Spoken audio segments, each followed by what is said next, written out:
E o Free Fire, que copiou o Valorant, olha aí.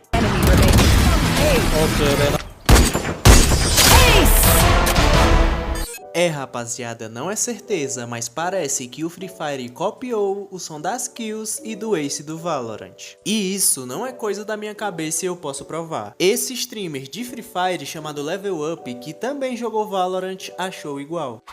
Pois é, chat. Não é sempre que dá pra pular e coisar. Ui, toma. Esse som, mano. Esse som, chat. Do cara derrubando outra pessoa. Não é o do Valorant? Mano, é o som do Valorant, chat. Que isso, mano? Ô, Free Fire. Que isso?